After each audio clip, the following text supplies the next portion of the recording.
में बयान दिया है, उन्होंने स्वयं कहा है कि 7 तारीख के बाद पूरा हम आप लोगों को मीडिया में बता देंगे। तो इसमें कोई दो राय नहीं है और जो भी है बिल्कुल ओपन होगा। हिंदू भारतीय समाज पार्टी जो भी काम करती है ओपन होके काम करती है, इसमें कोई बड़ी बात नहीं है।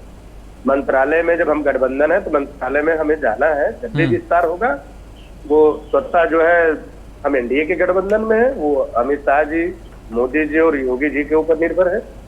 और रही बात 2024 के चुनाव को लेकर के, जो आज उत्तर प्रदेश में पूर्व मुख्यमंत्री श्री अखिलेश यादव जी पीडीए का नारा लेकर के पीडीए के सम्मेलन करने का काम कर रहे हैं, तो आप देखेंगे सुनील भाई, उत्तर प्रदेश में जो 25 करोड़ जनता है उसमें अति पिछड़ों का सबसे ज्यादा अगर कोई दुर्दशा खराब करने वाले लोग हैं तो कांग्रेस तो रही ही रही है, लेकिन सपा बसपा ने 4 बार सरकार बना करके इन लोगों का दोहन करने का काम किया।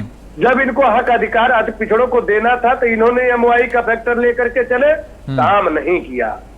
और अगर किए होते तो किसी भी थाने चौकी में सुनील भाई अगर चले जाइए, आपको अरक नहीं मिलेगा, अर्गवंती नहीं मिलेगा, खंगार नहीं मिलेगा, बहलिया नहीं मिलेगा, बंजारा नहीं मिलेगा, भर नहीं मिलेगा, राजभर नहीं मिलेगा, प्रजापति नहीं मिलेगा। ये तमाम ऐसी पिछड़ी जातियां, नाई नहीं मिलेगा, गोड़ नहीं मिलेगा, पहलिया नहीं मिलेगा, ऐसे तमाम जातियां हैं। अगर ये चाहते तो अति पिछड़ों का भला कर सकते थे, लेकिन ऐसा ना तो समाजवादी की मानसिकता में रही है, ना तो बहुजन समाज पार्टी की मानसिकता रही है।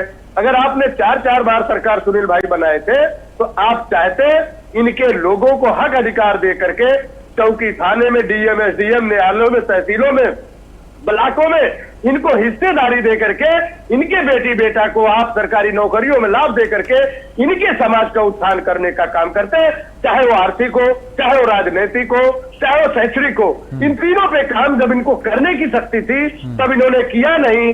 आज ये विपक्ष में है कि पीडीए का नाम लेकर के केवल गुमराह करने का काम कर रहे हैं। सुनील भाई, ये विपक्ष के लोगों को अब कुछ दिखाई नहीं पड़ रहा है, क्योंकि जो एनडीए गठबंधन है, आप देखेंगे आज इस समय देश में देश के यशस्वी प्रधानमंत्री नरेंद्र मोदी जी के नेतृत्व में चौमुखी जो विकास हो रहा है, जिसके वादे सपा बसपा कांग्रेस किया करती थी, आज भारतीय जनता पार्टी उत्तर प्रदेश में योगी जी की सरकार जो है वो कम से कम धरातल पे लाने का काम कर रही है। कम से कम आप उठा करके देख लीजिए, यही सरकारें हैं। विगत गांव की अगर हम 2014 से 2017 की बात करें, 2017 से पहले अगर यूपी की बात करें तो गांव में अंधेरा हुआ करता था, लेकिन आप किसी जिले के किसी गांव में चले जाए तो आपको वहां लाइट दिखाई देगा। सिंह साहब जवाब दीजिए।